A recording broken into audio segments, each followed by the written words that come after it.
Welcome. Welcome, gods and goddesses. This is Goddess Akasha. And I'm here to talk about locks, dreadlocks, locked hair, and the significance of hair. And the reason why I want to talk about it is because I'm transforming. And in my transformation, which I've worn locks most of my adult life for various reasons, which I will discuss. I'm currently in the process of taking them out. Now, because I have certain traditions and beliefs around the significance of hair and not cutting hair, I will be combing them out. I will not be shaving them or anything. And I will upload um, the process, what I use, what I did, and show you the results. But today I'm going to talk about the history of it. Um, in several West African tribes and also tribes in East Africa, South Africa, so forth, when a child is born with locks, it is highly spiritual, that the child is spiritual, that the child basically is like a medium, a shaman. And so the locks are not to be cut. They are to grow and flourish.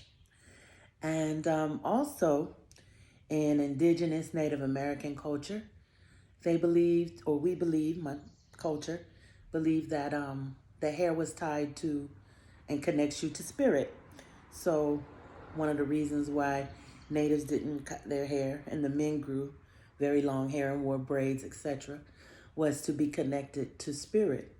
And there was actually uh, some studies conducted about it, excuse me, where you had a Native American who cut his hair and one who kept his hair, and they simulated war to see if not cutting your hair made you more intuitive. And in fact, the one who cut his hair got caught in the simulation immediately, where the other one survived the whole night during the simulation. And it was even said that at certain times he fell asleep, but he still instinctively woke up to protect himself. So, and also, when you deal with things such as Rastafarianism and even in India, where you have Hinduism, Sikhism, and the goddess Shiva, the devotees, they lock their hair for, I believe it's 13 years. Please don't quote me. I'm not very familiar. I've only read a little bit about it here and there. But that the devotees wear locks for 13 years to devote themselves to the goddess Shiva. So in that, my journey, my first set of locks, I got them, I think it was around 1996. And I was very young, just entering my adulthood. And I was influenced by Rastafarianism. I was studying with them and adopted the traditions of it and began growing my hair at that time. At that time, not a lot of people was wearing locks, and so it was people thought I was crazy. It got a lot of negative attention, I will say, especially from people. I live in the United States, so people that were in the United States. Whereas sometimes if you go abroad or, to the Caribbean or in certain places on the African continent, locks aren't a big thing, it's not. But here in the States, it was like, what are you doing? Why would you want to look like that? So anyway, So it was difficult. And I wore my first set of locks for 5 years. I wore them for 5 years, and then I combed those out. I combed those out. They were traditional locks. But they didn't back then. They didn't have all the sister locks, extensions, and whatever, whatever. It was just you grew your hair. That was it. And believe me, there was no salon to go to. You did it yourself. It was free form, and that was the first set. So I took them out, and I regretted it. I regretted it. I did because I was just so free with my locks, and it was, and then I think energetically and spiritually, I didn't feel quite the same. Back then, I was just coming into practicing with my intuition and my gifts and so forth, but still wasn't really fully in it because I was taught that, the things that I was seeing or experiencing wasn't real. And as a child, I believed it. I mean, So the second set of locks, so then I put the locks back in probably maybe 2 years later or so forth. And I wore that set for maybe 3 years. I wore that for 3 years.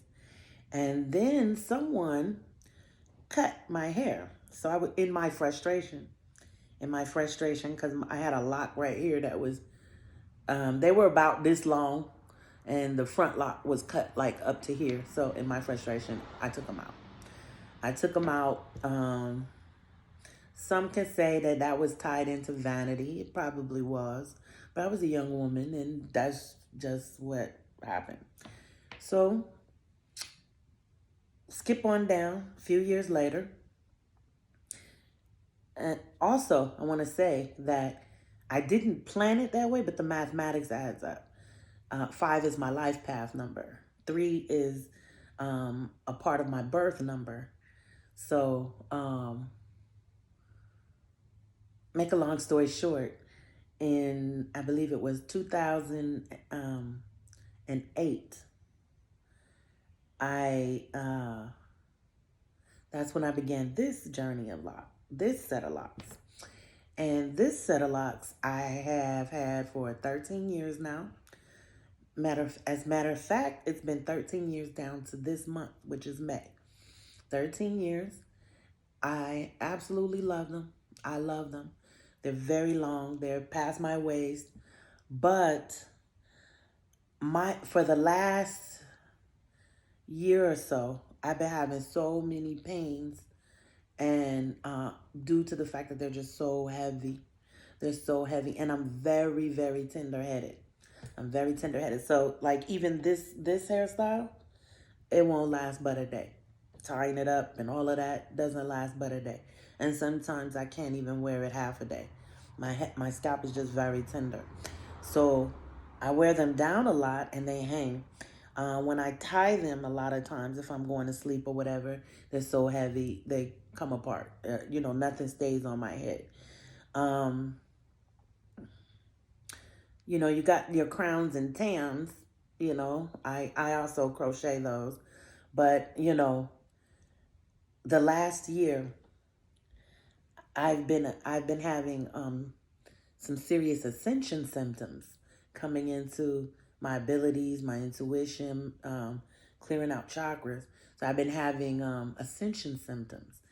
And along with the ascension symptoms, the locks have just been on this side of my body, between my neck, my shoulder, every other morning waking up with a stiff neck or whatever. And I just realized that, I need to take them out because, and a lot of people say, oh no, they're so long, they this, they that. That is true. But I could always regrow locks. But I only have one temple, and I have to care for my temple. So I'm in the process of taking them out, and we'll see how it goes from there. I'll probably wear it loose, massage, my scalp real good, condition my hair real good, let my scalp, let the hair come out of shock and let my scalp come out of shock. And then who knows, I may start them over again. But here's the beauty of it. Once I start over again, you know what I'm saying, it won't be heavy. I'll have a whole nother 13 years before, that I have to, worry about body pains or whatever. But I can't. Between the headaches, the neck aches, the ascension symptoms, and everything, I can't handle it anymore. But here's the thing. At first, I thought it was just, oh, it's time. And see, because it's spiritual for me, I sat down with ancestors, way shows, guys. What should I do? What should I do?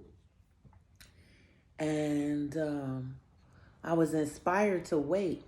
And then I received an intuitive message to begin the process this month in May.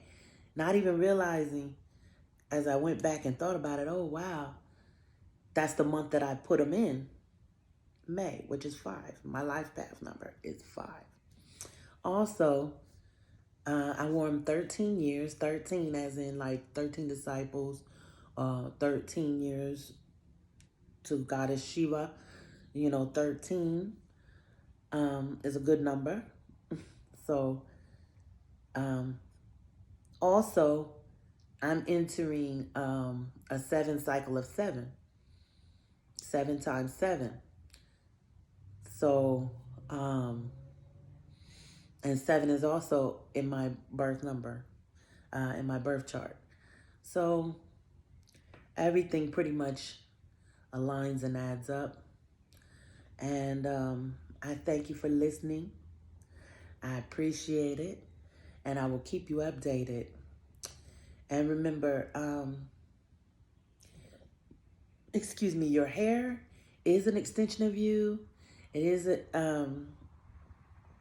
it does help you protect your scalp, protect your brain, and anything coming into the crown chakra, it's tied into the hair.